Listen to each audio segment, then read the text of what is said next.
Ahoy there, Phil Hellenes. I'm Brandon Hubner, captain of the ship over at the Maritime History Podcast.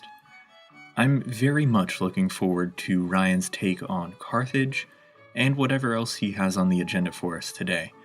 But first, I'd like to invite you to add the Maritime History Podcast to your playlist for whenever today's episode wraps up, that is. Being that my podcast is a maritime history podcast, anything connected to mankind's relationship with the sea is fair game. Thus far, we've talked about the seafaring exploits of the major ancient civilizations, those in Mesopotamia, Egypt, the Levant, the Aegean, and the Indus River Valley. Our first season concluded with a look at the Sea Peoples and the Bronze Age collapse.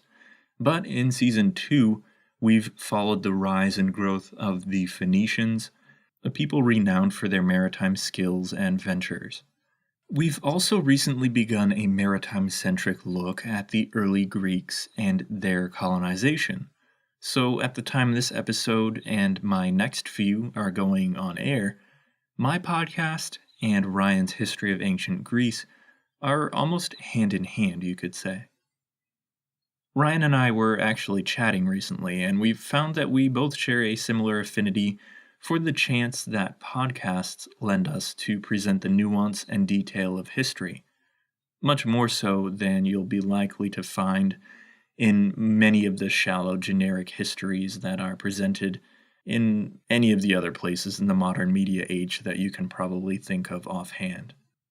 Where Ryan has thus far delved into great detail on the particularities of Greek history, and he's done an amazing job at it, I might add, but where he's done this for Greek history, I am attempting to do for maritime history.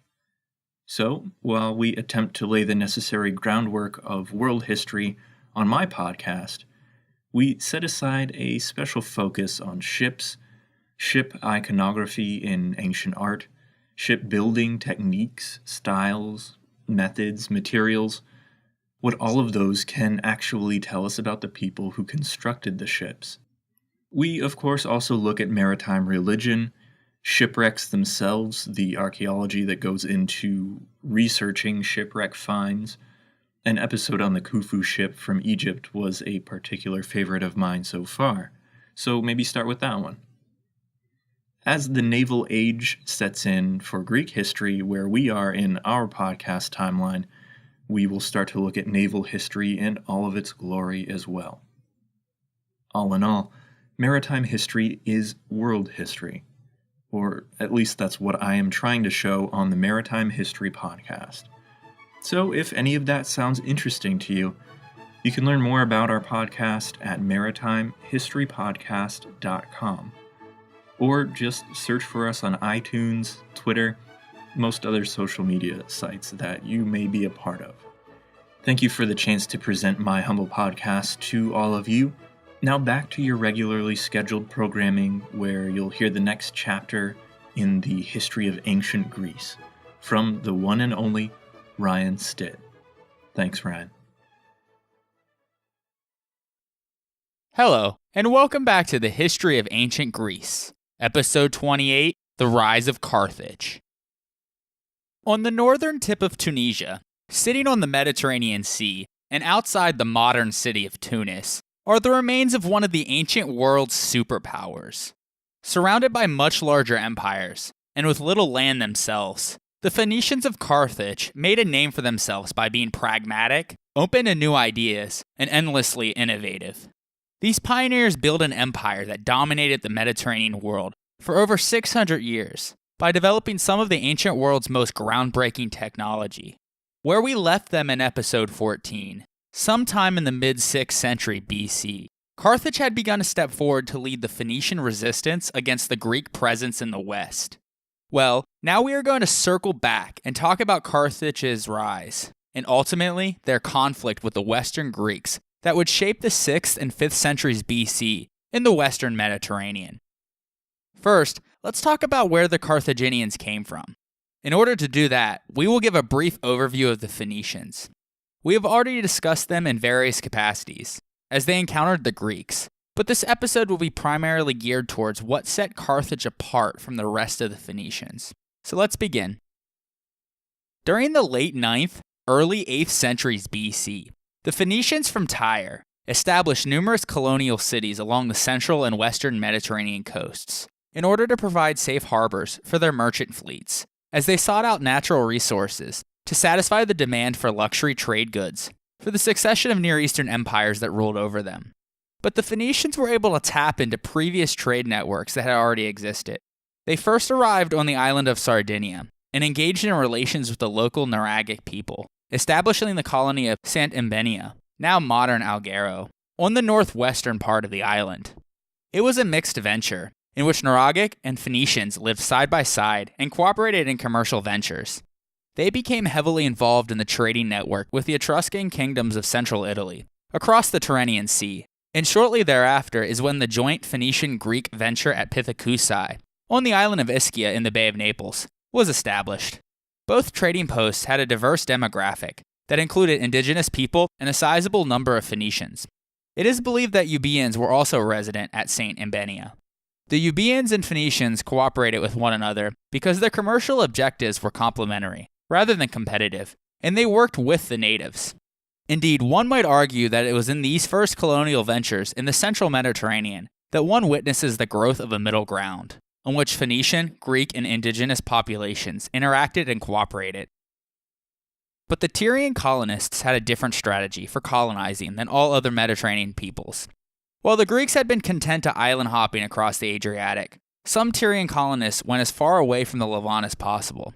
This actually had a very good reason attached to it, besides getting out of a crowded market, as Tyre had their eyes on the Iberian kingdom of Tartessos in southwestern Spain, in the modern region of Andalusia.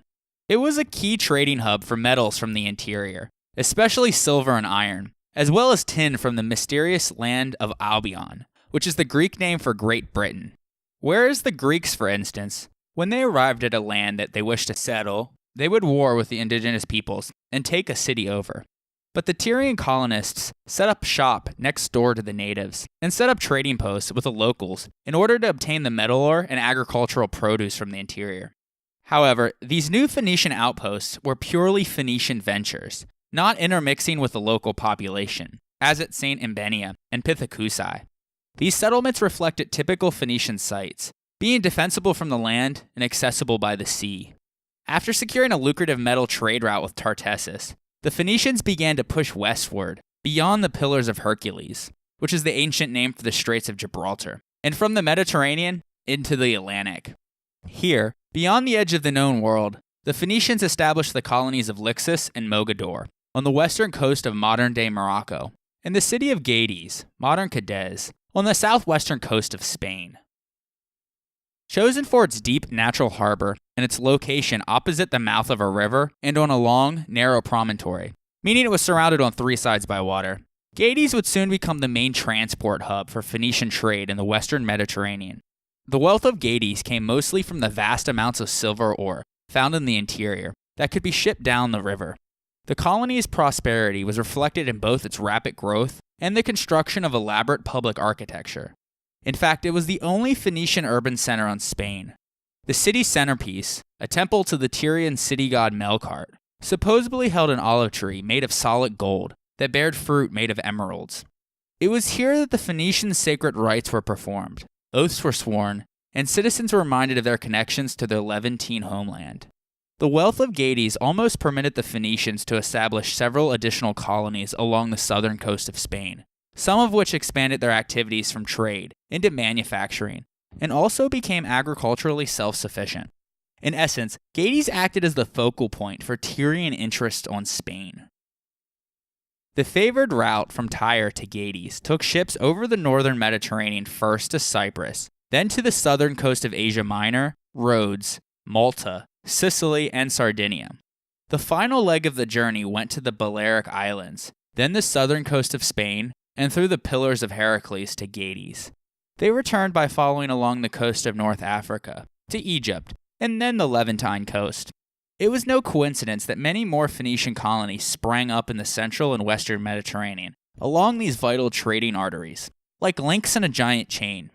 North African colonies soon followed, like Utica, Lepsus, Hippo, and Aldrumentum, which acted as way stations and depots for this Phoenician trade route. More colonies popped up on the Balearic Islands, an archipelago to the east of Spain, as well as on Sardinia and Malta, and finally on western Sicily, those being Panormus, modern-day Palermo, Solus, modern-day Salento, and Macchia. When Carthage arrives on the scene, it was just another Tyrian colony, sending offerings back home and just trying to get rich from the lucrative trade routes. But within a century and a half, however, Carthage would overtake the other colonies in both economic and cultural strength, and would soon come to far outshine the luster of its Phoenician parent. This was achieved because the Carthaginians, for whatever reason, were different than the rest of the Tyrians. But why? Well, that is a very complicated question, and one which we will try to answer in the rest of the episode. Despite descending from the Tyrians, who gave the world its first alphabet, Carthaginian primary sources are lacking. Since they became a Mediterranean economic superpower, there must have been books, scrolls, and tablets written in detail about their activities and commercial enterprises, at the very least, but they no longer exist, probably having been destroyed when the city was sacked and burnt to the ground, much later by the Romans. Probably because of this as well, not much of the original city survives either, with only a few tomb inscriptions and monuments that archaeologists can read.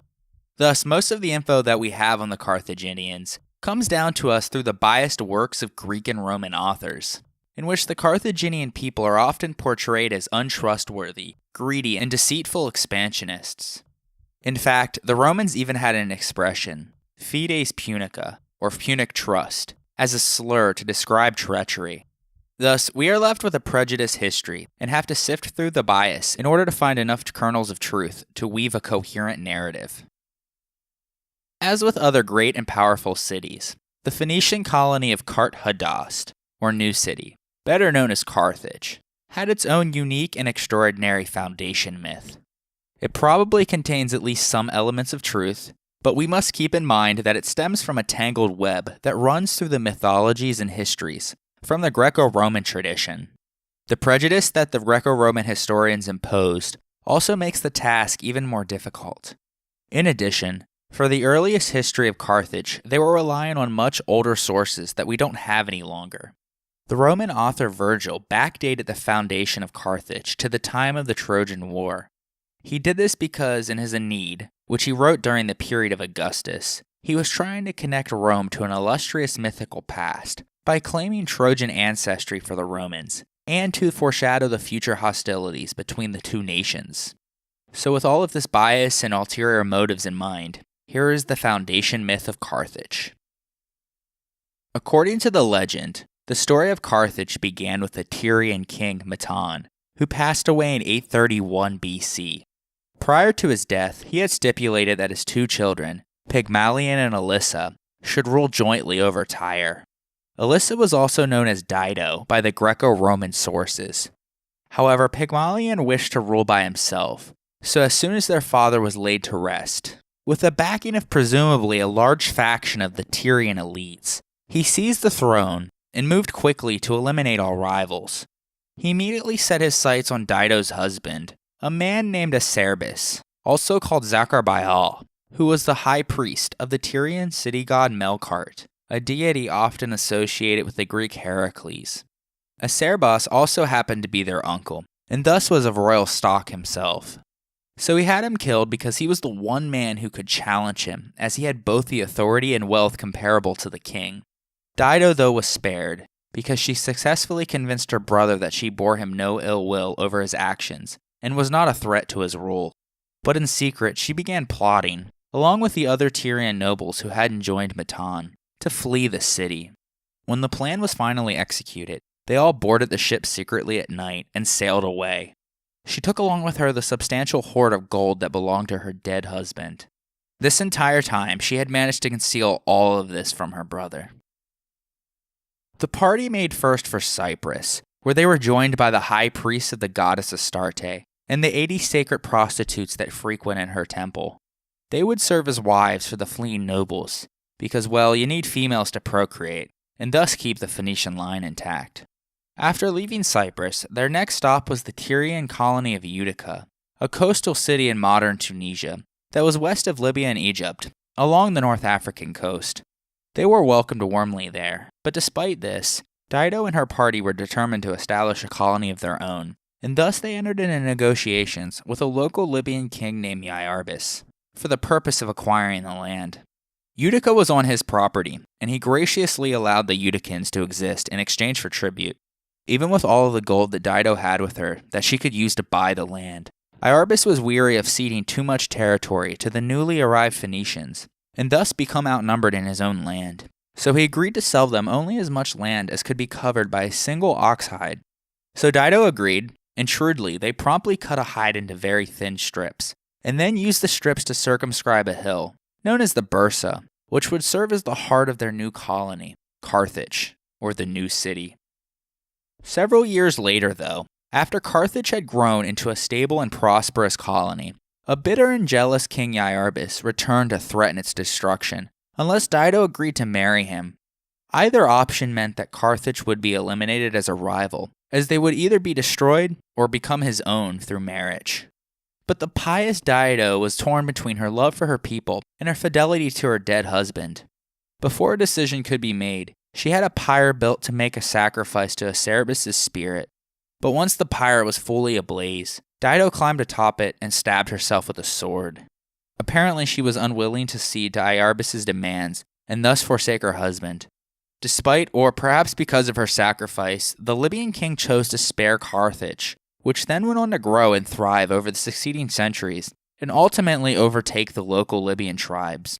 It's not mentioned why he didn't just eliminate them, as he clearly was already unnerved by their existence. But alas, that would ruin the story. Anyways, like most myths from the ancient world, there is also another story to the ending of Dido. This one involves the Trojan prince Aeneas, who has a layover in Carthage and tells her about the destruction of his city, before falling in love with her, getting ready to marry her, and leaving in the middle of the night for Italy, where he would found the Roman race. In her grief, Dido proclaims, "O Tyrians, pursue my hatred against this whole line and the race to come, and offer it as a tribute to my ashes. Let there be no love or treaties between our peoples. Rise, some unknown avenger from my dust, who will pursue the Trojan colonist with fire or sword." She then built a funeral pyre and stabbed herself on top of it. The problem with this version is that the destruction of Troy predated the earliest estimates of the foundation of Carthage by almost 400 years. So while it's a nice story to explain the later hostilities between the Romans and Carthaginians, it is just a story. And with both of these versions, it is doubtful whether any of these lavish tales of love, loss, and cunning correlates with the actual reality of Carthage's foundation. Although most of this story originated long after the city had been founded, like most myths, the origin of some of its elements can still be detected though. For example, the part about the ox hide probably stems from the fact that the name of the city's central hill, the Bursa, is similar to the Greek word for ox hide, and thus later Greek authors may have weaved an elaborate tale to explain the similar names. However, it is far more likely that the hill's name, at least on the Carthaginian side, came from the Akkadian Burtu, which means fortress. Also, there really was a Matan and Pygmalion on the historical record, though not much is known about their reigns. Regardless of its fanciful foundation myth, Carthage more than likely was founded because its location was along the trading route to Gades. The traditional date of the foundation of Carthage was given as 814 BC by ancient scholars. Archaeologically, the earliest occupational layers currently extend back as far as 760 BC, but the excavations at Carthage are still in progress. Since it takes some time to actually build a city from the ground up, this seems to corroborate the tradition of a Carthage existing in the late 9th century BC. Regardless, the site of Carthage had a geographical advantage over the other Phoenician colonies, as it lied in the heart of both the north-south trading circuit that centered on Sardinia and the east-west route between the Levant and southern Spain. Thus, it's no wonder that the colony grew over the next century to become the most wealthiest in the Phoenician world. This also was aided by opportune timing. After the Phoenicians fell under Assyrian occupation in the mid-8th century BC, their ships and crews were commandeered to support Assyrian campaigns and their desire for more and more luxury goods. While the city of Tyre wasn't technically incorporated into the Assyrian Empire, their independence existed in name only, and all Phoenician commercial activity was now under the direct control of the Assyrian king. In contrast, the Phoenician colonies only experienced the power of Assyria indirectly, through a general increase in the demand for Mediterranean trade goods. Thus, the 8th century BC became a prosperous time for the Phoenician colonies, and Carthage, with its population bolstered by Levantine refugees and its trade networks firmly established, was well positioned to profit handsomely from the new state of affairs, and so they did. By the end of the 8th century BC, Carthage had become a bustling urban center, with a population already approaching 30,000 people, making it one of the biggest cities in the world at that time, which is quite remarkable when you consider that it was barely a century old at that point. Although archaeological excavations has yet to locate any of the important public buildings or harbors from this early period, current evidence does indicate that the city was filled with densely packed homes made of sun-dried bricks, laid out on streets, with wells, gardens, and squares, all situated on a fairly regular plan that ran parallel to the shoreline. By the early 7th century BC, the settlement was surrounded by a 3-meter wide wall. So swift was the development of Carthage that already within 100 years of its existence, there is evidence of demolition and redevelopment within its neighborhoods, including the relocation of an early cemetery to make room for metalworking shops. However, in contrast to the colonies of the Iberian Peninsula, the wealth of Carthage was not derived from ore extraction, but from trade. The north-south route was of particular importance for Carthage, as it linked the city with Sicily, Sardinia, Italy, mainland Greece, and the Aegean region. A considerable amount of Greek pottery, both Euboean and Corinthian, has been found in the earliest layers at Carthage. It is clear that Carthage had positioned itself on the trading circuit that had been established between Etruria, Pithecusae, and Tyre.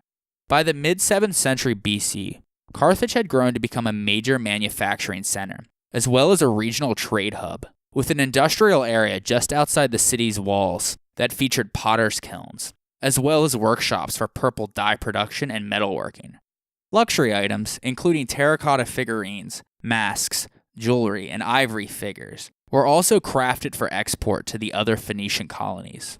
Pottery, very similar to the Greek style, was actually made in Carthage itself, suggesting either that a community of Euboean potters was active in Carthage, or that the Carthaginians had quickly began to imitate their forms.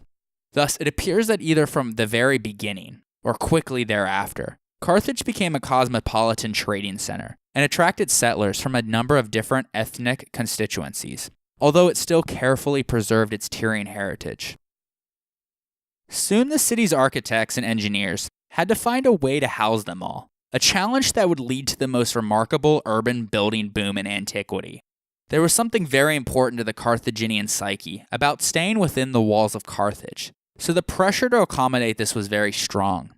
The Carthaginians thus became the first on a massive level to turn the city's sky into private property by building apartments. These were as high as 6 stories, very densely populated.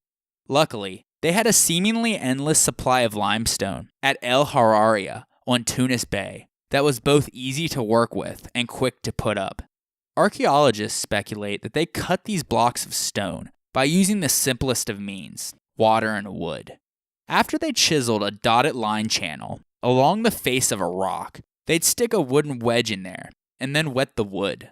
What would happen naturally is the wood would expand with the water, and the increased pressure from the expanding wood caused the stone to crack in almost perfect lines. From there, they separated each block using other metal tools. Once the massive blocks of stone were quarried and transported to the city, the Carthaginians used pier and panel style construction to quickly transform Carthage into a dynamic city. For each urbanized archaic age city to survive, it needed a constant source of running water. Carthage was no different, so the city's engineers turned to cisterns. Each was made of a double layer of ash and clay that made it super tight. Every home enjoyed access to a cistern through a series of pipes and channels. The Carthaginians had fully equipped bathrooms with tubs, sinks, and even showers by the end of the 7th century BC. We have evidence of domestic plumbing way before the foundation of Carthage. Remember the Minoans? But it is Carthage, by the end of the 7th century BC, with the Carthaginian town of Cercoin, that we have evidence of water usage, and more critically, sewage. Anyone can put in a bathroom, but in Cercoin, we see a unified, single system that has piped water to the kitchen and bathroom, and then piping the water out to a common sewage system. This was evolutionary and revolutionary. Since there was very little hinterland around the city of Carthage, it was forced to rely on overseas resources for most of its food supply. But as Carthage continued its expansion in terms of population, its demand for resources also increased. In response to this need, Carthage would found several new colonies on the southwestern coast of Sardinia. But these new colonial expeditions were very different from the older Sardinian colonies founded by the Tyrians. They lacked religious and public buildings, as well as significant populations, and were fortified defensively. This was because their inhabitants no longer sought to permanently settle there, much like the trading posts at Almina or Pithecusae, but instead of mixing or bargaining with the locals, these colonies were geared strictly towards the maximum extraction of mineral resources and agricultural produce in order to service a growing Carthaginian population. Carthage spent the last quarter of the 7th century BC in a general trajectory of increasing growth and prosperity, to the point that business went almost uninterrupted following the collapse of the Assyrian Empire. They were growing into a true city-state, brimming with magnificent temples, glittering palaces, and high-rising houses. But as Carthage's flame burned brighter, the flame of the Tyrians burned out. During the first quarter of the 6th century BC, there was a dramatic decrease in the amount of metal being shipped from Spain to the Levant for two reasons. First, there seems to have been an oversupply of silver already in the Near East, as the Phoenicians had spent the last century importing it in ever-increasing measures in order to satisfy the insatiable desire of the Assyrians. Thus, the small Spanish colonies, who relied on the frequent runs of Phoenician trading ships to keep them resupplied, had to be abandoned.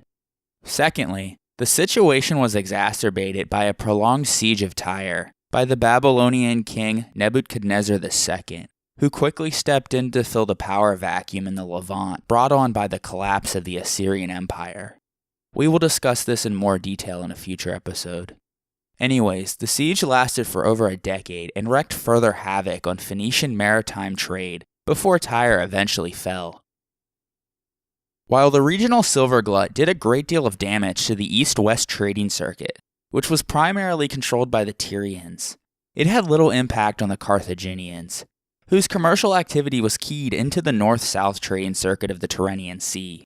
But with the newfound disappearance of Tyrian ships in the western Mediterranean, this presented a major opportunity for Carthage to expand its own trading networks further, and thus was a catalyst for their rise to superpower in the 6th century BC. Some scholars argue that Carthage quickly sought to dominate the Phoenician colonies in the western Mediterranean through military pressure until they relented and accepted Carthage as their overlord. But this is more than likely influenced by later Greek authors who created an image of an aggressive and imperialistic Carthage. However, no matter what their initial aims may have been, or the means in which they were employed, it is true that Carthage did ultimately use this opportunity to expand, and by the end of the century, they would have control over all Phoenician colonies, effectively replacing Tyre as the mother city, although it could have simply been due to economic reasons rather than military conquest. It seems that Carthage's newfound imperialistic policies may have arisen in response to similar actions being taken by the Greeks, their main commercial rivals in the central Mediterranean. As we have discussed in episode 14, at the start of the 6th century BC, the Greeks had embarked upon a second massive wave of colonization westward. Their presence posed a significant economic threat to Carthage, but encroaching on their trade routes wasn't the only threat. In addition, the Mediterranean Sea was filled with roving bands of pirates, who were always looking to commandeer ships laden with precious metals and other exotic goods. This was a constant threat, so the need for better defensive measures against it led to major advances in shipbuilding by both the Phoenicians and the Greeks that eventually culminated in the trireme, the supreme warship of the age. By the 6th century BC, Triremes were widely used by both the Greeks and the Phoenicians to accompany their trading ships through these treacherous Mediterranean waters. However, despite their growing economic animosity, and the fact that there were warships cruising the Mediterranean, surprisingly, there is no record of any direct sea battles in the early 6th century BC between these two commercial rivals. In fact, when military conflict finally broke out, it happened on land, not on sea, and unsurprisingly, it was on the centrally located and resource-rich island of Sicily. We discussed the events in Sicily up until the mid-6th century BC in greater detail in episode 14, but here we will give a brief review. The Phoenicians had arrived on Sicily first, on the western part of the island, in the 8th century BC, and made commercial relationships with the native Elymians. When the first Greeks arrived decades later, on the eastern part of the island, they seized the land that they wanted and violently expelled the native Sicels and Sicani, who resisted them. They continued to push westward until they had control over the whole eastern coast and much of the south. In doing so, the Sicels and Sicani were forced into the interior of the island.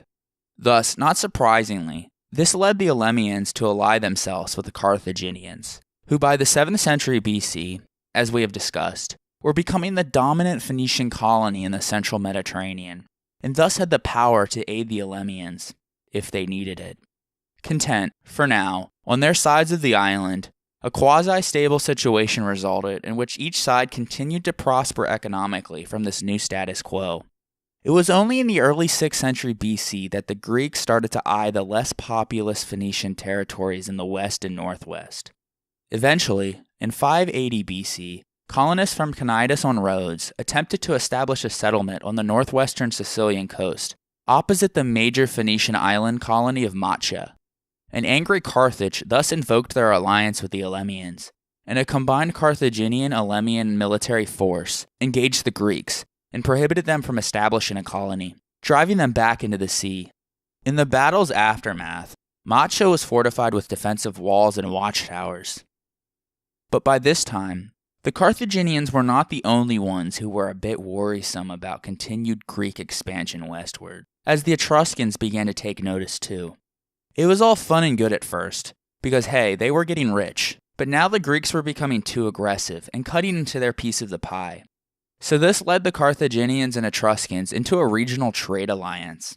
Carthage had already developed strong diplomatic ties in Etruria, for Tyrian merchants had long operated out of Etruscan ports, but now these same privileges were extended to the merchants of their Carthaginian cousins. Although the alliance between Carthage and the Etruscans appears to have dealt predominantly with matters of trade, joint military action was also envisioned if their economic interests were to continue to be threatened, which by now, I'm sure you can tell that that is exactly what's going to happen. But before we get there, there's a few key Carthaginians that we need to introduce. Up until now, besides the mythical Dido, there really isn't any mention on the historical record of any specific Carthaginians, but that changes around 560 BC, when a Carthaginian general named Malchus was said by later Greek sources to have conquered all of Sicily and sent captured booty back to Carthage. Conquering all of Sicily probably meant that the Phoenician cities on western Sicily, those being Macha, Panormus, and Solus, had fallen under Carthaginian control. Furthermore, he was able to capture some Greek territory, the extent of which is unknown though. It is possible that he was opposed by Phalaris, who, as you recall, made himself the tyrant of Acragas. In any event, there was a long war, of which we know nothing except that Malchus was successful, and some Greek territory was lost to the Carthaginians.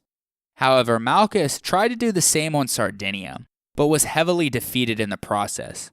Unwilling to accept such a humiliation, the Carthaginian Council of Elders punished Malchus and his troops by sending them into exile. Naturally, unwilling to accept the severity of this sentence, this led Malchus and his troops to rebel against their home city. After putting Carthage under siege, Malchus captured the city, but lost his life in the process. We aren't sure on the veracity of this account, but if there's any basis in truth, then it may be literary embellishments about a short-term Carthaginian intervention to protect their interests on those two islands. In any event, the growing power of Elymian Segesta during the mid-6th century BC acted as a buffer that prevented the Carthaginians and Greeks from confronting one another at this time on Sicily. According to the sources, Mago was the king of Carthage from around 550 to 530 BC. The term king is used loosely here, and appears to have been built on a misunderstanding of its oligarchic government. Although Dido was the first mythical queen of Carthage, the monarchy, if it even existed, didn't last very long, as the city was managed by a ruling council of Phoenician nobles, from what seems to be its earliest beginnings. It seems that the idea of a first female queen who died childless not only stood as a neat justification for this oligarchic system, but also denied any hereditary right to autocratic power. Anyways, this council controlled all important judicial, governmental, religious, and military organs of state. Oftentimes, the most wealthy and powerful nobles among them would be granted significant executive power, typically in regards to military command, with the ongoing consent of his colleagues. Greek writers thus called them kings incorrectly. A more better term would probably be leading general of the military. In regards to Mago, he was viewed upon as king because he was the godfather of a long line of influential family members, called the Magonid dynasty, that would be the supreme family at Carthage for over a century. In reality, he was probably something closer to a leading citizen, or a Greek basileus. The Carthaginian council still had their power, but he held a lot of sway, and his heirs continued his work after he died. Mago gained his notoriety as he was the leading general of the army, and under him, Carthage became the preeminent military power amongst the Phoenician colonies in the western Mediterranean. As we have discussed previously, the Phoenicians were excellent seafarers, and Carthage took no exception. They had one of the best, if not the best, navies in the ancient world at the time. Carthage was serious about its trade empire. Business came first, and the military was there to ensure it continued smoothly. Carthage had managed to establish their economic and military strength at a time when Tyre was facing Persian domination, and the Etruscans were engaged in expansion across Italy, starting with the formation of the Etruscan League. But that would soon change with the arrival of the Phocians on the scene in the 6th century BC at Massalia and Emporion, and on Corsica and Sardinia. When the Persians sacked their Anatolian homeland in 546 BC, a new wave of Phocian settlers sailed west. These new arrivals quickly turned to piracy, preying on Carthaginian and Etruscan merchant ships around Corsica, which continued unchecked for 5 years. Fearing that the Greeks would threaten their colonies in North Italy next, the Etruscans joined forces with the Carthaginians to oppose the Greeks sometime around 540 BC. It is not known if the Carthaginians had allied with the Etruscan League or with individual Etruscan cities. In any event, tensions remained high for several years, until a naval battle erupted off the coast of Alalia in 535 BC. The goal was to expel the Phocians from Corsica. The Carthaginian general Mago commanded the allied Etruscan and Carthaginian fleet of 120 pentaconters. It is assumed that the Phocians had about half that, with 60 pentaconters. Details of the battle are sketchy, but Herodotus says that the Greeks had driven off the allied fleet, but had lost almost 2/3 of their own fleet in doing so. The rams of the surviving ships had been severely damaged. Realizing that they could not withstand another attack, the Greeks packed up their belongings and families and deserted Alalia. Carthaginian and Etruscan battle losses are not known. A legend describes how Greek prisoners were transported to Etruria, where they were stoned to death, while the Carthaginians sold their Greek prisoners into slavery. The message was clear. The Phocians were brutally warned to keep out of the Tyrrhenian Sea. Following the battle, Corsica once again fell under the power of the Etruscans, and the coasts of Sardinia were attacked by Mago's 2 sons, the elder Hasdrubal and the younger Hamilcar. A 25-year struggle ensued for Carthaginian pacification of the island. However, almost immediately, the Greeks were pushed off of the island, and it was the natives, who may have received aid from Sybaris, the richest city in Magna Graecia, and an ally of the Phocians, that resisted the longest. Thus, the chance of establishing a chain of Greek settlements between Massalia and Sicily was now over. While Mago's 2 sons were busy in Sardinia, Mago was busy further west, as hostilities with the Massalians soon followed. Carthage lost battles but managed to safeguard Spain and close the Straits of Gibraltar to Greek shipping, while the Massalians retained their Spanish colonies in eastern Iberia, above Cape Nao. Southern Spain, though, was still closed off to the Greeks. According to the sources, the Carthaginians brought about the collapse of Tartessos by 530 BC with armed conflict. Carthage also besieged and took over Gades, bringing about the pacification of the two strongest cities in southern Spain.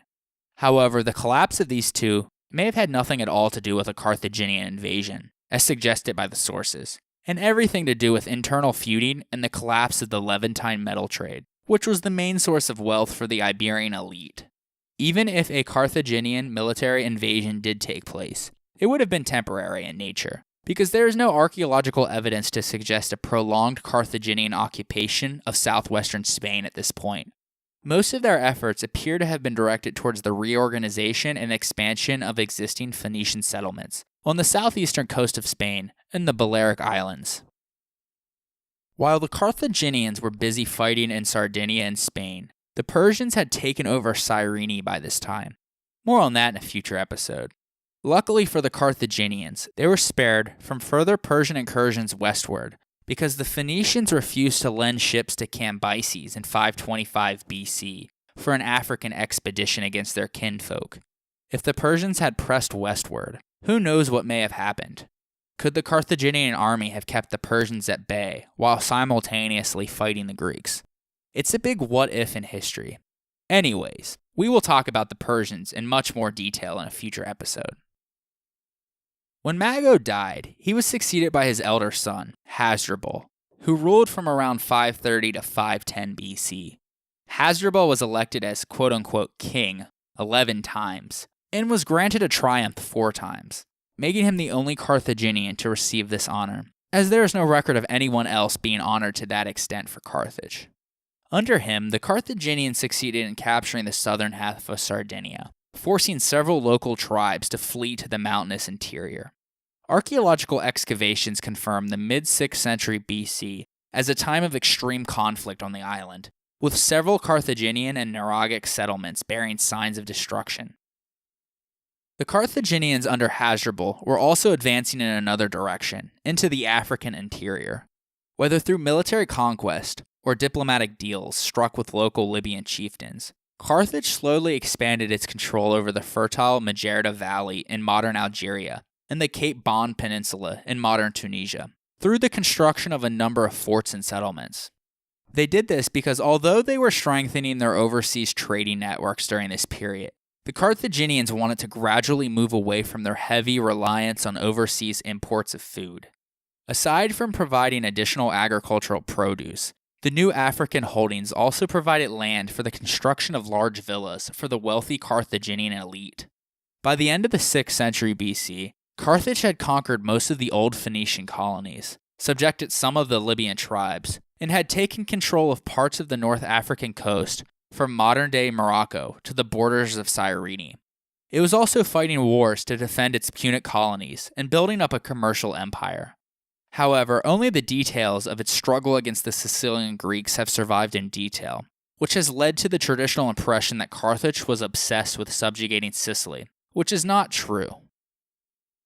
Carthage was expanding their territorial control over the North African coastline when unexpected visitors arrived from the Greek mainland, looking to establish a new colony.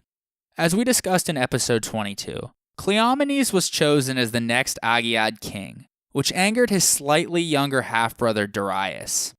Believing that he was more capable than his half-brother, the proud and haughty Darius wanted to make a name for himself, so he decided to leave his home city, and thus asked Cleomenes to allow him to establish a Spartan colony on the Libyan coast, to the west of Cyrene, and to the east of Carthage. Happy to be rid of a potential rival, Cleomenes gave him his blessing, and the colony, called Sinips, was founded in 515 BC. The Carthaginians, though, weren't too pleased to have Greek colonies nearby, so 3 years later in 512 BC, Hasdrubal led a combined force of Carthaginians and Libyans to expel the colonists. Carthage's aggressive response appears to have stemmed less from the geographical position of Darius' settlement, but more from his ambitions to extend the territory of his colonial foundation westward, into the fertile region of Syrtis Minor, which Carthage too had an eye on. So in order to head off any future Greek attempts to colonize the area, Carthage almost immediately after this founded the city of Leptis Magna, some 50 kilometers away from the ruins of the abandoned Greek settlement. After returning to Sparta, a humiliated Darius decided to lead a second colonial expedition in 510 BC, this time to western Sicily, at the site of the old Punic colony of Eryx. He proclaimed that he intended to reclaim the territory that had once belonged to Heracles and his descendants. Furthermore, the Spartan royal family, as we have discussed, claimed to be descendants also of Heracles. So after receiving what he perceived as confirmation of success from the oracle at Delphi, who told him to, quote, found Heraclea, the one in Sicily, end quote, Darius set off with a new expeditionary force. After he had taken Eryx and established a new colony, however, a combined force of Carthaginians and Segestans, led by Hasdrubal, immediately defeated them once again in battle, this time killing Darius. Almost all of his leading companions also perished. According to Herodotus, Euryleon, the only one of the chiefs who escaped, made himself master of Manoa and changed its name to Heraclea due to their heritage. Hence, the site's name is now known to modern scholars as Heraclea Minoa, fulfilling the prophecy that they would establish a Heraclea in Sicily. Apparently, Darius just chose the wrong location. Anyways, the irony is that had Darius just endured Cleomenes' rule and stayed in Sparta, he would eventually have been made king, since Cleomenes died a few decades later and left no sons, but only one daughter, whose name is Gorgo. As he was next in line, he would have ended up marrying her and becoming king. But instead, she ends up marrying Cleomenes and Darius' younger half-brother, and her uncle, Leonidas. As we will see, he will play an important role in the upcoming Persian War. Meanwhile, in Italy, following their victory at Alalia, there was a revival of Etruscan power, but that would be short-lived. In 524 BC, there was a huge battle outside of Cumae. The growing power of the Cumaean Greeks led many indigenous tribes of Campania to organize against them under the leadership of Etruscan-controlled Capua. But this Etruscan army was defeated by the Greeks, reasserting their power in Campania. Things would begin to unravel for the Etruscans in the next several decades, and finally, in 509 BC, the Romans overthrew the Etruscan yoke, abolishing their monarchy and establishing the Roman Republic. With the Carthaginians in the west, the Greeks in southern Italy and eastern Sicily, and the Romans in central Italy, the Etruscans saw themselves being relegated to the northern Tyrrhenian Sea. Back at Carthage, Hasdrubal eventually died due to battle wounds received in Sardinia, and was succeeded by his younger brother Hamilcar, who ruled from around 510 to 480 BC. Under his reign, Carthage concluded treaties with several states, most notably with the newly established Roman Republic. Signed in 509 BC, the treaty formalized a division of influence and commercial activities for the two powers, as well as sought out assurances of peace from the Carthaginians to the Romans. This treaty is the first known source suggesting that Carthage had gained control over Sicily and Sardinia, as well as Emporia, in the area south of Cape Bon in Africa. Carthage may have only signed the treaty with Rome, who at the time was an insignificant player in the Mediterranean, because the Romans had treaties with the Phocians and Cumae, who were aiding the Romans against the Etruscans. There is no evidence as to the Etruscan reaction to their former ally agreeing to do business with their former vassals, but I would suspect that they weren't very happy about it. But then again, there was nothing that they could do about it either. Anyways, under the terms of the treaty, the Romans could only enter Carthaginian waters if they were under duress and could do business in Sardinia, but only under Carthaginian oversight. On the other side, the Carthaginians could continue expanding their influence into Sicily, but the Roman home province of Latium was off limits. This was a fantastic deal for the Romans, who despite being the far weaker of the two, essentially was able to get the budding Mediterranean superpower at the time to recognize them on equal footing. The events of the 6th century BC matched the three Western powers against each other, as they all sought to gain the upper hand in the trading circuit of the central Mediterranean. The Greeks appeared to have been bloodied up a bit following Alalia, as they lost their foothold on Sardinia and Corsica, as well as in western Sicily, but they would come roaring back.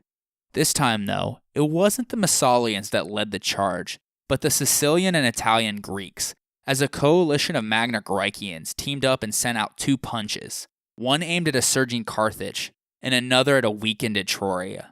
Only one would leave the battle royale a winner. Find out who, next time on the History of Ancient Greece, Episode 29, The First Greco-Punic War. If you haven't done so yet, please head on over to iTunes and rate and review the show. It would help the podcast grow immensely. Also, while you're there, subscribe to the show so it comes on your phone or listening device every week. If you don't have iTunes, you can catch the show on SoundCloud, Stitcher, or Google Play. Also, make sure you're checking out the website at thehistoryofancientgreece.com, where I've posted a lot of neat supplementary photos, maps, and charts for each episode. Finally, now that the show has gained some traction, I decided to create a Patreon page in case anyone felt inclined to contribute to the creation of the History of Ancient Greece podcast. There is a link on the right-hand side of the website. But don't worry, the podcast will still remain free regardless, but it is an expensive endeavor to create a podcast after all, with the cost of website hosting and the purchasing of equipment and the time and effort required to research, write, record, and edit a show. So if you're feeling generous, consider supporting the show by making a monthly donation. If you'd rather just do a one-time donation, there is also a PayPal link on the right-hand side of the website. Just click on the donate button. Patreon allows you to pledge money, either for every episode or per month. It can be as little as $1 a month if you please. That amounts to a can of soda or a cup of tea or coffee a month. And while it may seem insignificant, if many people pledge that amount, it can really add up quickly. Either way, I would be eternally grateful. Speaking of which, I would like to give a huge thanks to listener Al Ozanoff, Andrea Peterson, and Patrick G. for their pledges. I cannot tell you enough how thankful I am for your support. And once again, thanks to everyone else for your continued support in making this podcast, and I hope you enjoyed today's episode. I would like to give a special thanks to the amazing artist Michael Levy for allowing me to feature his music on this podcast. He transports you to the ancient world, bringing to life the melodies and using the techniques of the past. A new song will be played every episode. This one is titled Apollo's Lyre, from his album Apollo's Lyre. If you like what you heard and are curious to learn more about ancient Greek music, check out his website at ancientlyre.com.